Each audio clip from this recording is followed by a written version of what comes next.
Welcome to KTN Prime. My name is Wilson Buri. It is the first day of April. We hope you haven't been fooled too much today. Absolutely. Well, thank you for joining us once again. I'm Nancy Kachingira, and our sign language interpreter is Miresha Owiti.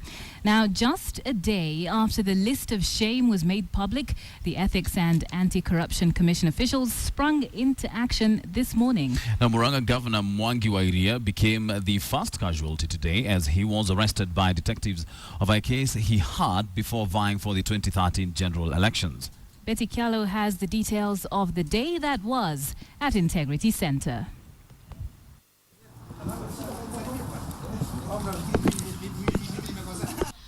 A cheerful Wairia walked out of Integrity Center a few minutes to 5 p.m. This was after a half-hour-long grilling by officials at the Ethics and Anti-Corruption Commission. According to reports, detectives are said to have ambushed him at his office in Murang'a town and escorted him to the EACC headquarters for questioning. 5 detectives came to my office. Well dressed. I was told in Nawagedi. They came, I ushered them in, and they told me they are from the anti-corruption. I asked them, what is the matter? They told me, well, I'm under arrest. According to his lawyer, Wairia was arrested for being insincere when he was being cleared by the IEBC to run in the 2013 elections. His alleged crime was that he indicated in the IEBC forms he had never been convicted, but that was not true as he had been earlier fined 400,000 shillings for issuing a bouncing check. Citizen now threw the matter out with costs. I'm actually, as we speak, pursuing costs. Now watu ambao walikuwa wameenda kotini wamepotea. Tunajaribu kutafuta ni nani wamepotea, lakini watapatikana. Now, that is a matter which they are trying to revive, a matter which was executed in a court of law. The events at the EACC did not end there.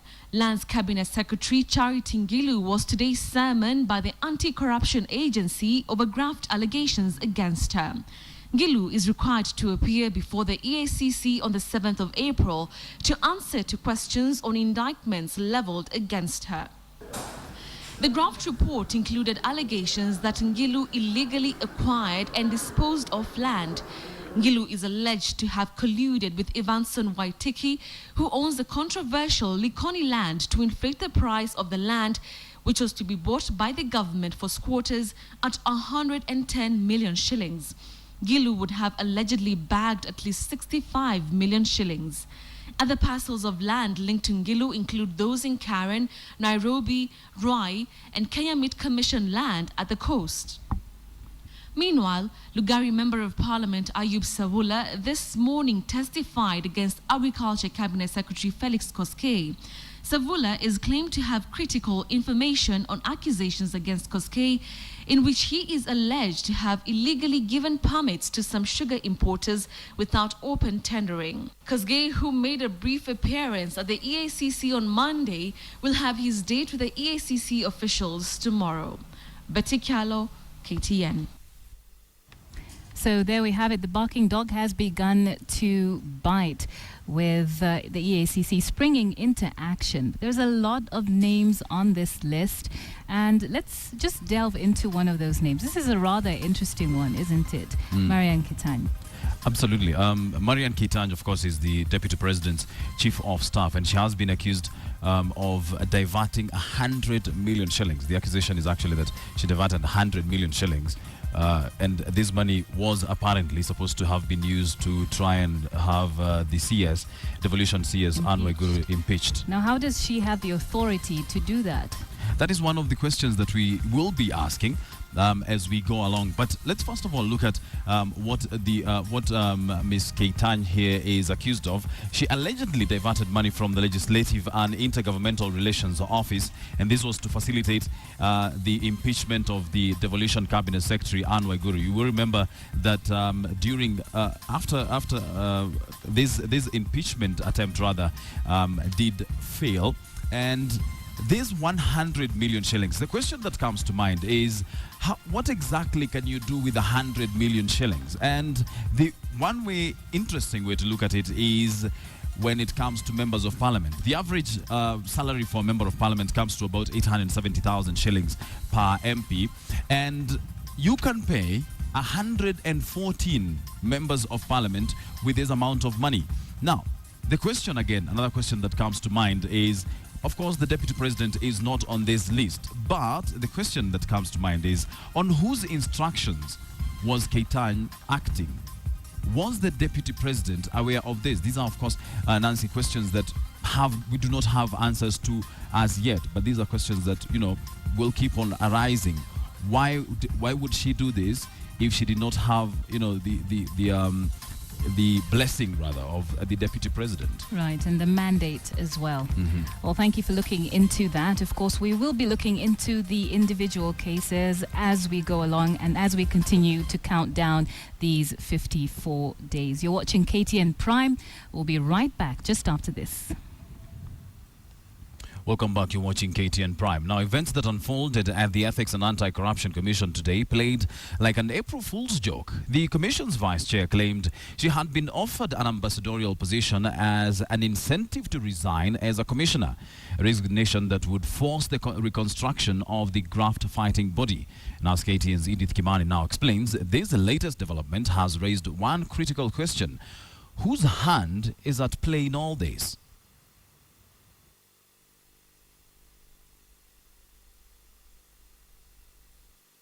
Some sharp, deliberate and damning allegations. Professor Jane Onsongo was made to promises of ambassadorial appointments to the United States, and of course she's gone ahead under the weight of blackmail and stepped aside. Kaluma had more. He claimed that Professor Jane Onsongo's resignation from the Ethics and Anti-Corruption on Tuesday is part of a larger plan to paralyze the graft-fighting body. The chair headed to the State Law Office, to the Office of the Solicitor General, where the chair, together with the Solicitor General and Mohamed Abdikadir, the Constitutional and Legal Affairs advisor to the President, called Commissioner Jane Onsongo, Commissioner Irene Keino, and demanded they have to leave those offices. Even before Kaluma's claims registered, the EACC Vice Chairperson Irene Keino called for a separate press briefing. Hers were to be even more shocking revelations. State that there's a brazen attempt to force my resignation and disbandment of the commission by a clique, which is a clear subversion of the Constitution. I was also requested to resign and be given a new job as Deputy Ambassador to Brazil, which I flatly declined. Keino's allegation of an ambassadorial job offer is telling. The Constitution clearly lists under the functions of the President the power to nominate and, with the approval of the National Assembly, appoint and dismiss high commissioners, ambassadors, and diplomatic and consular representatives. So, did the job offer to Keino come from the person who has the power to give her the job? And just who was at the meeting? At this point, I would not want to state that, the kind of category of people that we were meeting. Perhaps more telling is what a potential resignation by Keino would mean for the EACC. Under the EACC Act of 2011, no business can be conducted without a 2/3 quorum of the commissioners. With Onsongo already out, a resignation by Keino would leave only Chair Muma Matemu, forcing a reconstitution of the commission. And the idea that these commissioners ought to be removed is coming after the Anglo-leasing cases were taken to court. There are issues that are at heart of this attempt. Matters pertaining to Anglo-leasing, current land, matters relating to Integrity Center and its relationship with the Deposit Protection Fund Board, Geothermal Development Corporation, and Mumia's Sugar, to mention a few. The revelations at Parliament and Integrity Center may have inadvertently opened a Pandora's box. Just who is behind these allegations? Does it have anything to do with the now infamous list of shame? More importantly, will the EACC survive this latest onslaught?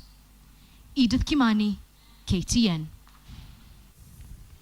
Well, a very interesting development there, and it brings us to our big question tonight, which is, do you believe Commissioner Kano's claims on EACC intrigues? Do you believe Commissioner Kano's claims on EACC intrigues? Of course, you can get us on Twitter. The handles are at Wilson_Mburu, at Kachingira, at KTN Kenya. You can get us on SMS as well.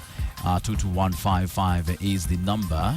Make sure you start with a yes or no when you give us your response, so that we're able to tally that into a poll result at the end of this live newscast. Right now, Nancy is seated with one of the more interesting civil society activists, Okiya Omtata, and one of the questions that probably will be coming up is, what is next, you know, with the whole of this graft list? Nancy, over to you.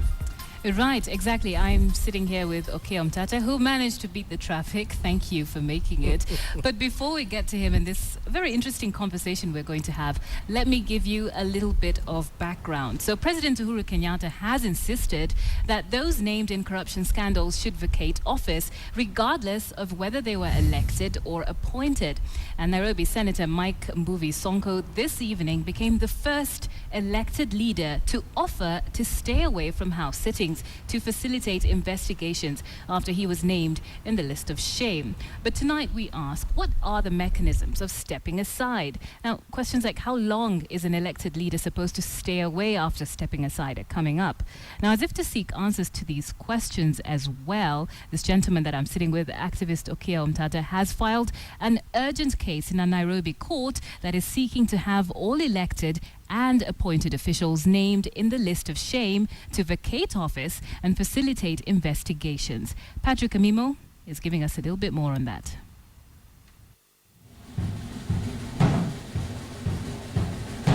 Addressing a diaspora forum in Nairobi, President Uhuru Kenyatta maintained his call to have all elected leaders mentioned in graft to vacate office. Let me appeal to our own brothers and sisters. Let us not use this to play politics. This is an issue that is of concern to our people. Let us handle it correctly. Let us handle it as a nation. Let us not handle it from an ethnic point of view. Let us not handle it from a political point of view. Corruption is corruption. It affects you whether you're a Jubilee supporter, whether you are an ODM supporter. The Council of Governors Chair Isaac Ruto is among 12 governors suspected of aiding and abetting corruption under their jurisdiction. In a statement, Ruto insists he has done nothing wrong and that he will not resign. Ruto says the allegations of corruption being leveled against him are not only baseless, but they also lack substance. For instance, Ruto is alleged to own a chopper and a house worth 30 million shillings in Nairobi. The Bomet governor has dismissed all graft allegations leveled against him, insisting they are meant to smear his name. But even as Isaac Ruto maintained he will not vacate office, Nairobi Senator Mike Sonko has bowed to pressure from the presidency by writing to the Senate Speaker seeking to vacate office for 60 days. Sonko is accused, together with Energy Cabinet Secretary Davis Chirchir, of attempting to interfere with the Kenya Pipeline Company tender worth 46 billion shillings and share 1.3 billion shillings between them. Mimi naheshimu sheria, naheshimu rais, nasema wacha mimi nikae kando kidogo kwanza, uchunguzi ufanywe. Uchunguzi ukifanywa, ukiisha, nitarudi kwa ofisi kuendelea na kazi. If people are discovered and found to be innocent, I will be the first to welcome them back to work. If people are found to be guilty, shauri yao, kila mtu abebe mzigo wake. The law is not clear on what should happen once elected leaders step aside. According to Parliament's standing orders and those of the county assemblies, a speaker could easily declare a seat vacant if a member fails to show up in the chambers for 8 consecutive sittings without the speaker's permission. But the standing orders are silent on whether the speaker can extend a member's absence in the chambers. This presents a dilemma over representation. Should investigations for elected leaders, especially MPs who do not have deputies, unlike governors, drag beyond the 60 days ordered by the president for investigating agencies to complete investigations? This thing called stepping aside is not known to law. It's not known to law. And this thing was invented by the coalition government, if you remember, as a scheme to get their people, in fact, to assuage public tension and pressure per time. Individuals working in the executive are told to step aside. And of course, either the president would come saying, I have accepted with pain the decision by Honorable so and so my minister to step aside. And of course, after a short while, you'd see them trooping back. That's why I was saying we ought to go for a rule of law approach. Activist Okia Omutata has rushed to court seeking to have an interpretation of the president's orders for those mentioned in draft, whether elected or appointed, to step aside. It is an issue that even the Attorney General, Professor Githu Muigai, attempted to give a legal interpretation, knowing very well the legal lacuna that exists on how to deal with elected leaders. There is no reason why we can say that persons serving in the executive, either as cabinet secretary or permanent secretary, can step aside from their jobs, but that this doesn't apply to some other form of leadership. There is no logic to that argument, in my view. For now, only 5 cabinet secretaries and 4 principal secretaries mentioned in draft have stepped aside. No governor has heeded calls to vacate office. Patrick Amimo, KTN. So stepping aside is the latest buzzword, and that's something that activist Okia Omutata wants everyone on that list to do, whether they've been elected or appointed. Now, you've actually gone to the High Court and petitioned to that end. What are your reasons for doing this? We want the court to clear the air because the court is the one that has got the authority to interpret the law. We have seen adverts by the Council of Governors, we have seen everybody having that take. But the only person who has got authority to speak with authority on the Constitution is the High Court. So I've petitioned the High Court for declaratory orders to make declarations on the statement that the President has made. And in asking the court to do that, I have personally given my position, which is that the President is right. And I've gone through the Constitution to show why the President is right. I've gone through the Anti-Corruption, Anti-Ethics and Anti-Corruption Commission Act to show why the President is right. I've gone through the Public Officer Ethics Act. To be specific, is the Public Officer Ethics Act, Section 12, and the Ethics and Anti-Corruption Commission Act, Section 11. Oh. They give the President or any state organ the power to do that, and the earlier act talks about a conflict of interest. But we've just heard in this last story it being said that stepping aside is not known to law. So there may be provisions for the removal of an officer, but what legal and constitutional basis are you using to say that these one of the things we must aside? Understand about the rule of law is that the law defines minimums. It does not set the maximum. The law always defines the minimum, the irreducible minimum that should be done in a situation. And I think that, first of all, I've seen Honorable Kaluma there saying that the word stepping aside is an intervention of the Grand Coalition government. That's not true, because I've got a newspaper here, a newspaper cutting from the Daily News of 1981 in the US. And it's clearly said that Allen stepping aside pending investigations. This was under President Ronald Reagan, and this National Security Advisor stepped aside.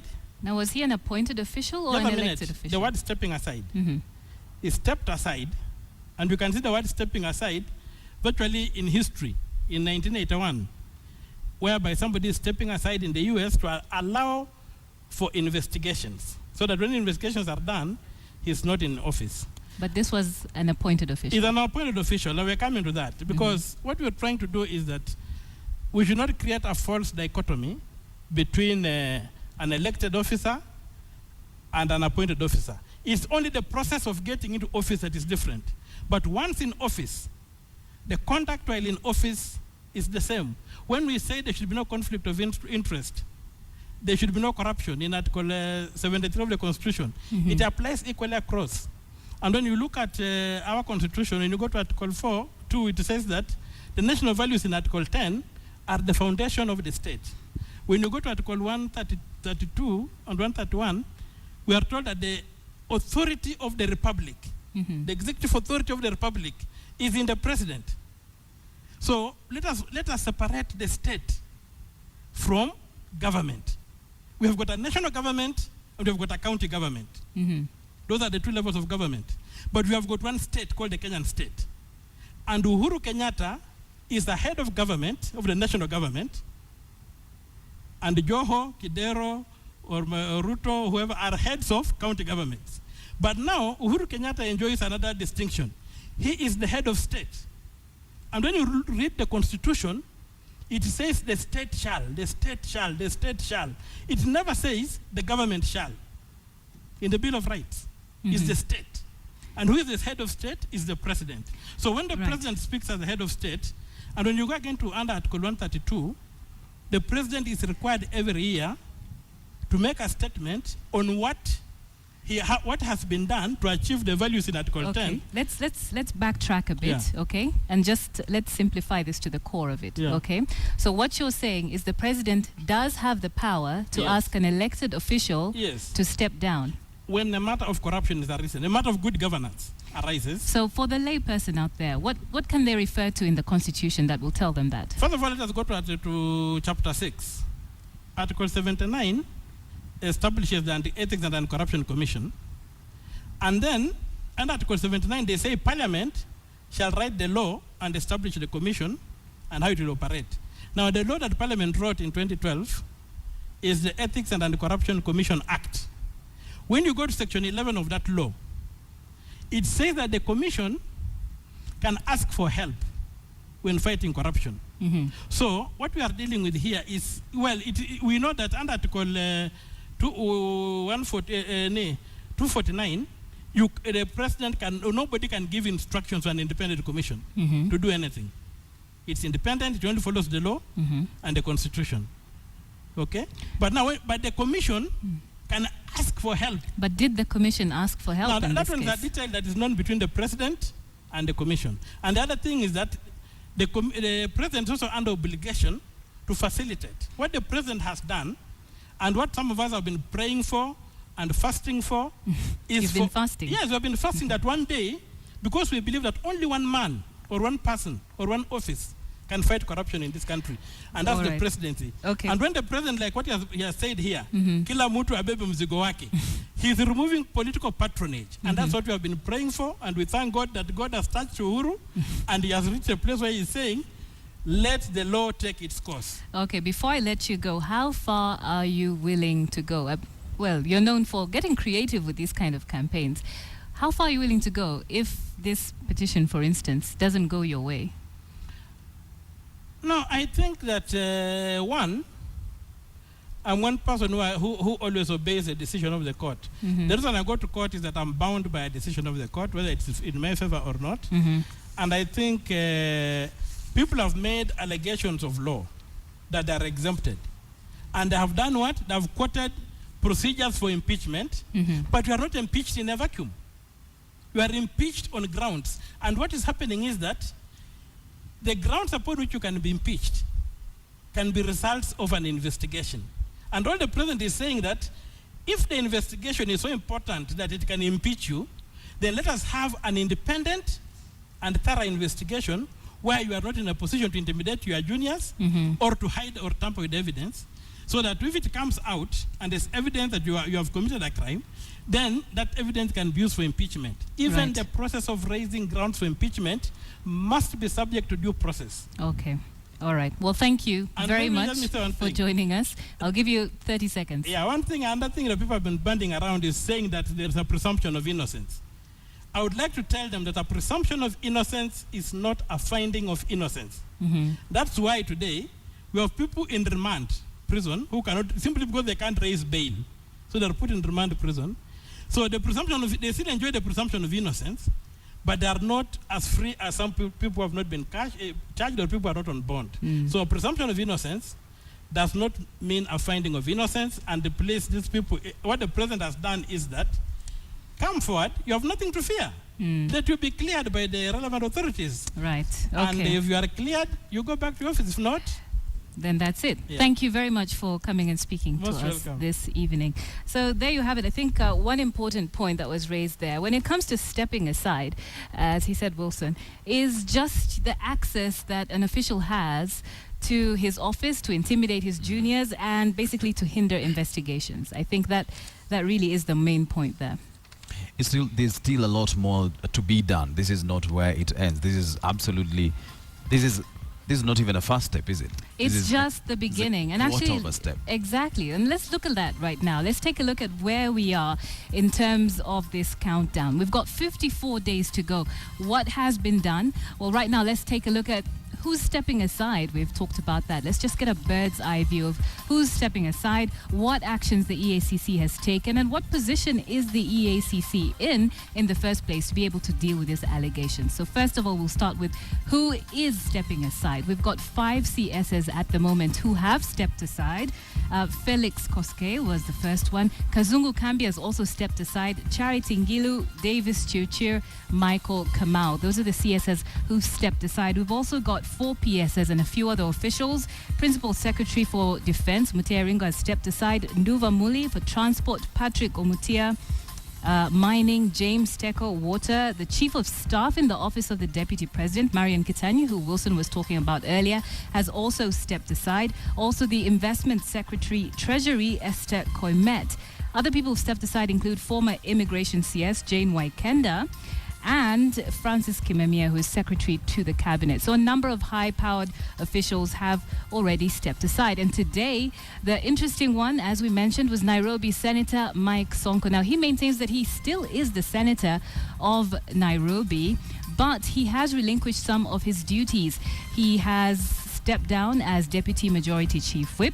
He has also relinquished his membership in 2 House committees. Now, an inquiry is ongoing into his involvement in some tendering processes at Kenya Pipeline Corporation. So he has stepped aside to allow for that to happen, but he maintains he is still the Nairobi Senator.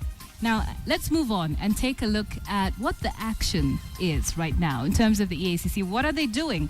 Well, the first thing that's happened is the National Assembly Powers and Privileges Committee has actually recommended the dissolution of the Public Accounts Committee.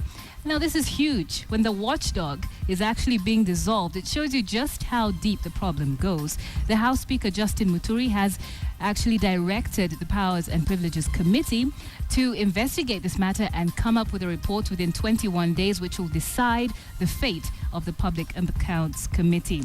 The other thing that has happened is Ngilu, Charity Ngilu, Lance CS, has been summoned. She will appear before the EACC on the 7th of April, and she'll be expected to answer a number of issues. You remember that 8 billion shilling Karen land saga? Well, that's one of the things they'll be asking her about. They'll also be asking her about the State House Crescent land and the Likoni land in Mombasa. So that's what Charity Ngilu will have to appear before the EACC about on the 7th of April. So those are 2 actions so far that have been taken. The other thing that happened, as we saw earlier, the Murang'a governor has been arrested. Now, this is not directly related to that list that was tabled in Parliament, but it still is a graft case. And even though it stretches back to 2013, it involves, a 400,000 shilling check that was given for the supply of animal feed. It still is a significant action. It's actually an arrest, one of the few that we've been able to see from the EACC. But now let's take a look at the EACC itself and how it's squaring up. You will remember that President Uhuru Kenyatta said a task force would be formed. Well, that is finally happening.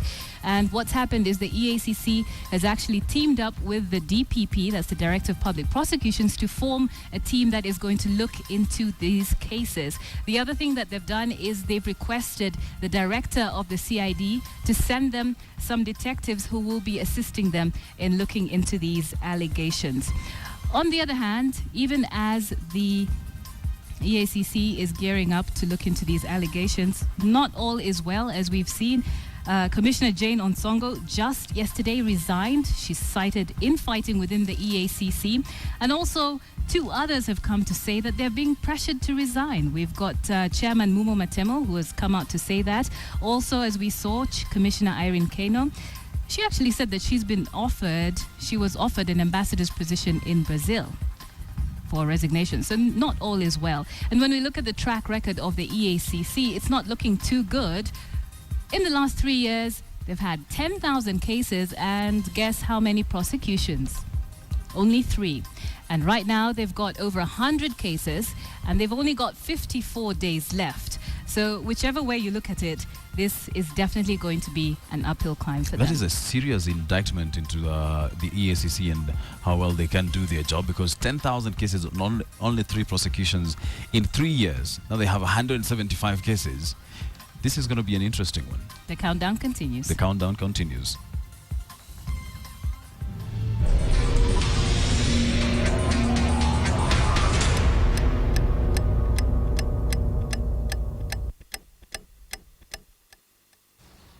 Let's go beyond borders now. And of all the traits of a great leadership, probably the most underrated is knowing when to stand down and then proceeding to do so with resolve, grace and style. And that is exactly why many admired outgoing Nigerian President Goodluck Jonathan's move to call the President-elect Muhammadu Buhari to concede defeat in the just concluded elections. It was the first time an incumbent was being voted out of office in Nigeria's history. But perhaps most glaring are the many reasons why Goodluck Jonathan could have lost the reins of Africa's most populous nation. Linda Ogutu has that story. 5:15 yesterday evening, President Jonathan called to congratulate me on my victory. 2.57 million votes. That's by how many votes Buhari beat Goodluck Jonathan in the just concluded presidential election in Nigeria. And with that, Jonathan's 5 years at the helm of Africa's most populous country and biggest economy came to an end, ushering in what many hope will be a new beginning. Indeed, that new beginning will be anchored on the hope that the 72-year-old former military dictator will chart the way forward on the many issues currently facing the West African nation. It is the prominence of some of these issues that many say cost Goodluck Jonathan the presidency. Top on that list is the issue of insecurity. Jonathan is said to have lost that fight, and with it went the people's faith in him to guarantee their security. Boko Haram has caused havoc in Africa's most populous country through a wave of bombings, assassinations and abductions. Under his tenure, Boko Haram militant group has killed thousands of people and forced some 3 million others from their homes. The kidnapping of more than 200 girls by Boko Haram on April 14, 2014, and the uncertainty surrounding their whereabouts seems to have played a key role in Goodluck's defeat.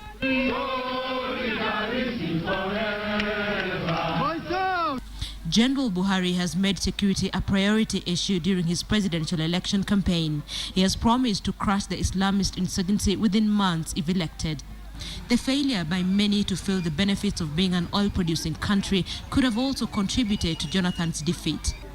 Nigeria is Africa's biggest oil producer and its largest economy, but many fail to feel the benefits, with nearly half the population living below the poverty line. The list of the failures of Goodluck Jonathan may be longer, and even as Buhari prepares to take the oath of office as Nigeria's next president, he will keep in mind the failures of Goodluck Jonathan, so his luck ran out, and work towards building a better Nigeria. Well, it's time to take a short break, but let's remind you first of our big question, and we are asking, do you believe Commissioner Kano's claims on EACC intrigues? This is the claim that she was pressured to resign and then given an ambassadorial job in Australia. So we are asking, do you believe these claims on EACC intrigues? Thank you for your feedback. There's one here from Joab Momanyi on Twitter, and you say, yes, I do. Anything is possible in Kenya. Nevertheless, there is more than meets the eye in the present battle. Paulo Tieno Nyango here says, yes, it is a known fact in Kenya that corruption, power and politics are cousins. None will kill the other. Well, don't forget to give us your feedback, and you can do that by tweeting us at KTN News KE, at Kachungira, and at Wilson_Mburu. This is KTN Prime. We'll be right back. It's time for business. I'm Joy Doreen Bira. Kenyans living in the diaspora sent home some 132 billion shillings last year. But this is just a drop in the vast resources this sector sits on. But now the government is moving to change this state of affairs. In the first ever Diaspora Investment Conference that brought together government bodies, industry heads and people living abroad, the government rolled out a raft of initiatives that it hopes will boost its relationship with the previously disenfranchised but crucial segment of the economy. Among the proposals is the introduction of incentives.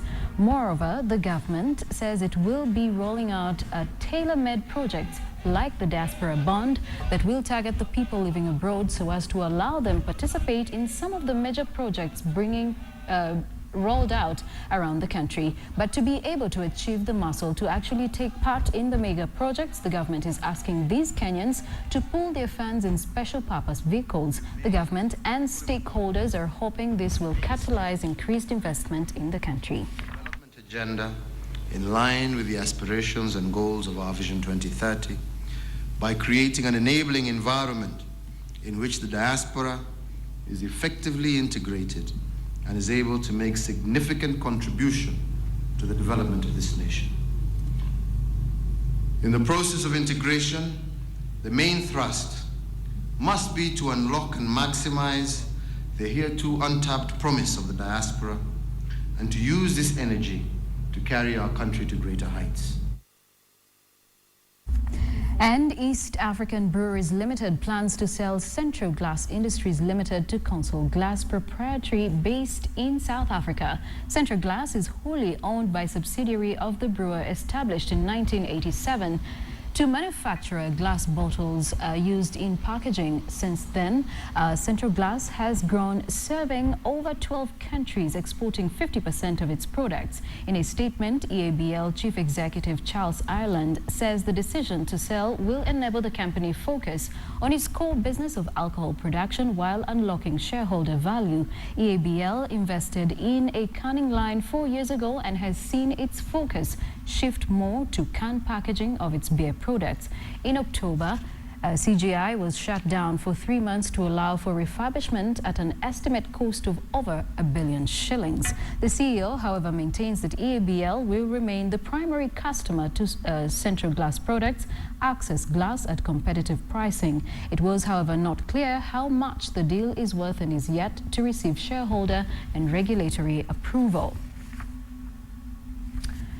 And this week on The Adventurer, we focus on the vehicle assembly industry, where one entrepreneur is taking years of failure to carve a niche in the industry. James Kimani is the owner and lead fabricator of Dodi Autotech, having set up the business 11 years ago. With a growing number of higher capacity public service vehicles on the road, Kimani saw an opportunity that he was more than willing to grab with both hands. Charles Gitonga sat down with Kimani and brings us the story of his journey so far.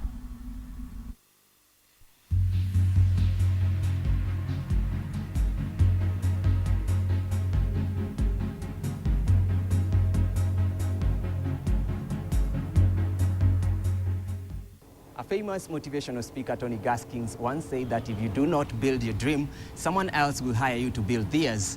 And today on The Adventurer, we speak to James Kimani, who quit a top-paying job to start Dodi Autotech. Come with me.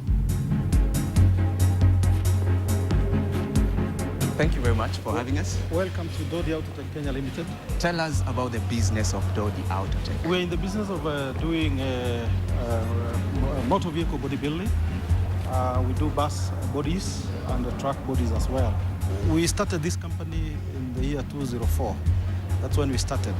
I resigned from where I was, where I had worked for like 17 years. And I said time was up, and I was turning 40. And I said, why don't I go there and venture and see what is there? It is through working in those other companies that I worked with over the years. And I said I was up to the task. I knew I didn't have enough money to do that, but through the savings I had in my bank over the years, I looked at it and said, let me go there and start.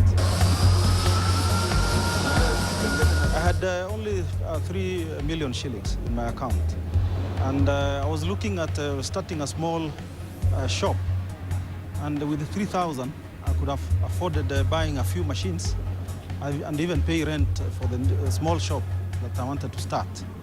But when I came out, that was not to be. I got even more business than I thought I would have. And therefore, in the first month, I had like 10 units to build buses, to build the buses on, to do bodies. And in the second month, I had like 20 units. And therefore, I grew from the first to the third month. I had flourished. When the government announced that they were to phase out the 14-seaters, therefore now the big capacity buses were to be built. So there was a big market for the big buses. The bigger challenges in new business is that since you don't have money and you don't have experience, then therefore the banks cannot help you because they'll say you don't have experience. And therefore the 3 million was nothing. And therefore now I had challenges in buying materials and even paying rent, the shop that I had taken. It was so difficult. Even sometimes paying my employees. Most of us feel the main challenge is if you don't start early, you might not make it. Yeah. But how would you advise some of the young people who want to get into business? Or some of them who are almost the age that you started at, but still feel like it's too late. First of all, they've got to be ready to take a risk, because what people fear most is taking risks. Yeah, because they don't know what they'll find out there. Yeah. First of all, you have to make up your mind and say, I'll go irrespective.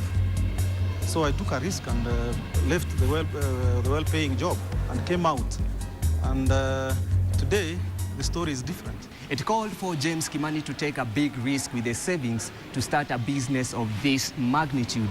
And so far, he has nothing to regret about. As they say, the bigger the risk, the higher the returns. Charles Gitonga for The Adventurer.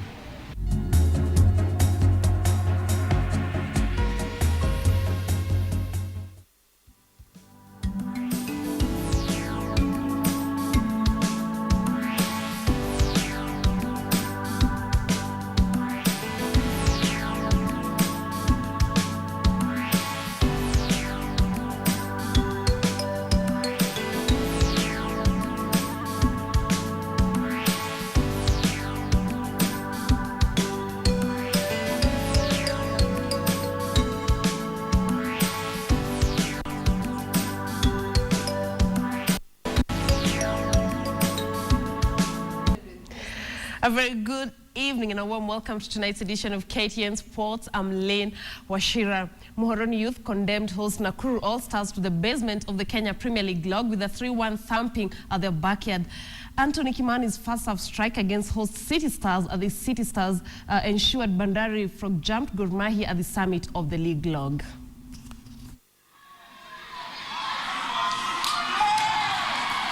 The former Sofapaka midfielder notched the lone goal in the 9th minute to settle the match. Both sides were wasteful up front, with Levi Mwaka missing a golden chance in the 20th minute. Bandari goalkeeper Olson Obungu had to be hawk-eye to parry away City Stars' last-minute efforts. City Stars coach blamed poor officiating for the loss. Always concede a goal because of the referees. Otherwise, if not so, at times we would have won the game. But every game we play, the referee always scores us the first goal. The coach feels his charges are not ready for the rigors of top-flight football since the recruitments made for the side that had been demoted from the top tier last season lacked depth. And did not buy any player. What do you expect? We are ready for the Super League, then all of a sudden we play in the Premier League. Bandari has overtaken Kenya's continental hopefuls Gor Mahia from the summit of the league log, and coach Tohir Muhyiddin is elated by his young Chargers' progress. We didn't come to play City Stars. We came to play history because it's the first time a coastal team is on top of the league since 1965. That was 50 years ago when Faisal won the league. Visiting Muhoroni Youth subjected Nakuru All-Stars to a third consecutive defeat in an evenly contested Kenya Premier League match at Afra Stadium in Nakuru. The hosts lost 3-1 despite numerous chances that came their way. Abbas Akinyemi pulled the visitors ahead in the 3rd minute. In the second half, a rejuvenated All-Stars shocked the Sugar Millers with a 46th minute equalizer through Boniface Akenga. Muhoroni took the match beyond the hosts' reach thanks to 2 quick goals through Eric Baki and George Mandela in the 56th and 57th minutes. Hassan Juma, KTN Sports today. A team of 22 athletes, 14 boys and 8 girls, will represent Kenya in the second edition of the Africa Youth Athletics Championships in Mauritius from the 23rd of April. The team is expected to immediately join a residential training camp ahead of the continental assignment. Richard Yator and David Kiplagat booked their slots in the 3,000 meters race after they both ran under 7 minutes and 54 seconds in the race. Emily Chebet topped in the women's category. Brimin Kiprono and Janet Chemgetich topped in the 1,500 meters races, while Betty Chep Kemoy and Kipyegon Bet dominated the 800 meters races. The trials recorded a low turnout in the girls' races. The first edition of the competition was held in Nigeria 2 years ago, and Kenya finished 4th with 5 gold, 4 silver and 2 bronze medals.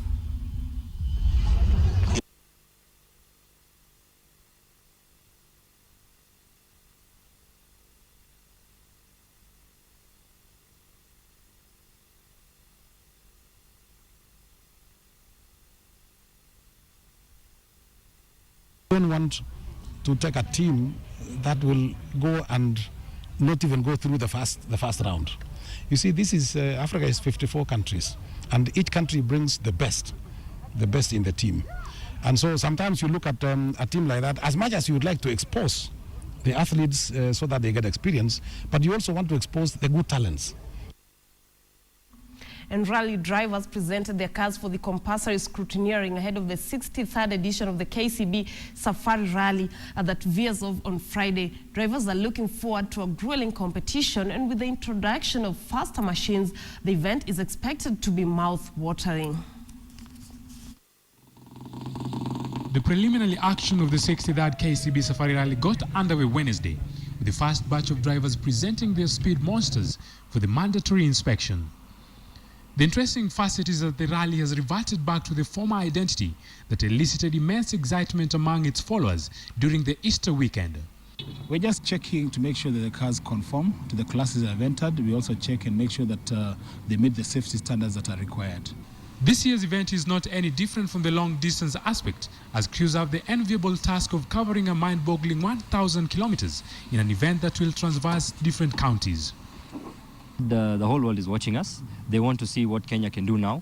And now that the ARC is out, they want to see if we can walk the walk, because we've kicked out the ARC to better our events. Opposition is expected to be tight in the two-wheel category, with driver Sami Nyori with his Moonwalker vodka-sponsored Toyota Run X geared to have a fine ride and replicate his Kisumu podium finish. But now that we have sponsors on board, we really want to have some very impressive results. And we've done that by making sure that the car is very well prepared. And we've done a lot of training in the river. We're going for a podium finish. We know number 1 is very possible. But what you're saying is that we don't want to break the car. You do not need to be drunk and be driving. That you can also be safe on the road and still enjoy your drink after. Former champion Ian Duncan unveiled his new Mitsubishi Evolution 10. The Liquid Telecom-sponsored car will be battling for the top honors, but for Duncan it will not be a smooth sailing, since he had only 1 month to learn his left-hand drive acquisition from Lithuania. You never know what's going to happen. I mean, if we can at least get a podium, and then anything better than that is a bonus. But yeah, it's going to be long, and it's going to be, you'll do well on endurance rather than just plain speed. The rally will be flagged off at the traditional landmark Kenyatta International Conference Center on Easter Friday, April 3rd, where the first driver will roll off the ramp at 9 a.m. Moses Wahesi, KTN Sports. With an athletic career spanning slightly over 10 years, 2007 world champion Alfred Kiroyego says he's serving his last 2 years on the track before hanging his spikes. Kirwa, who has been out of competition for over 2 years due to a tendon injury, is among Kenyan athletes who are eyeing World Championships glory in Beijing later this year. Alfred Kiroyego is arguably among the finest 800 meters runners in the country. He first represented Kenya at the World Junior Championships in 2004, where he won a silver medal. A decade later, Kiro has donned the national colors for over 5 times. I was thinking in my life I could do like maybe 12 to 15 years, of which I'm capable of doing it. So it's now 10 years on the line. So I believe I still have maybe 2 or 3 to try my best and to achieve my goals. He's the 2007 world champion, 2008 Olympic silver medalist, and the 2009 silver medalist. His quest to expand his silverware has been on hold for 2 years. After being out of the track for the last 1 year or 2 years in training, it's not easy at all. Because failing to train, you lose a lot. So I've been out for quite some time, and I believe I lose a lot, of which I must recover before May. His time away from athletics, he says, has not gone into waste. I stopped for 8 months. So I decided to do something else apart from running, because I went back to the class, do some few things here and there. But as he plots what could be his last 2 years in competition, is coaching in his list of priorities? Not at all. Maybe something closer to that. Kirwa is currently spending most of his time on the track, and although the road to recovery is bumpy, he hopes for a success story at the end of the 2015 track season. Well, all the best to Kirwa as his quest for a second world title continues to Beijing. And that's all we had for you in tonight's edition of KTN Sports. I'm Lynn Washira. Do have a very good night. Enjoy the rest of your viewing and keep it KTN.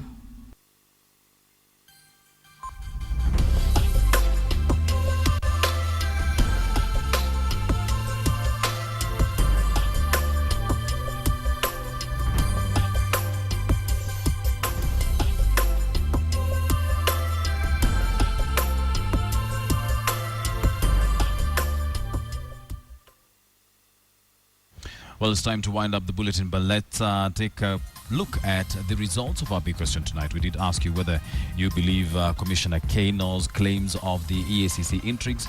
The results are going to be on your screen in just a moment. Yes, they are right now. 79% say yes, they do believe her claims. Only 21% say no. Thank you for your feedback this evening. I've got a message here from Anna in Makwene County, and you say yes, an EACC commissioner, especially a lady of great standing like Madam Kano, cannot be playing to the gallery to win favor, knowing what ethics and anti-corruption means. Very interesting one there. Wanyama Don here says yes, because corrupt people do not want to be exposed. Waita Moses here says yes. Kano is saying that his talk is saying the truth. Jinon Sonko should also be arrested and questioned for bribery too. Okay, and finally one from Mwamrieni in Likodi. And you say yes, because other colleagues resigned literally at gunpoint. Let me take just this very last one here from Hamaton. It's a very interesting one who says, with numerous versions of that truth in Kenya, it's anybody's guess whether she's telling the truth or she's not. Those are your comments. Thank you very much for joining us on KTN Prime. Thank you very much for participating on our big question. My name is Wilson Mburu. Enjoy the rest of your viewing. Good night. It was great to have you tonight. I'm Nancy Kachingira. Miresha Witi was our sign language interpreter. Good night, and we hope to see you tomorrow. Enjoy the rest of your viewing.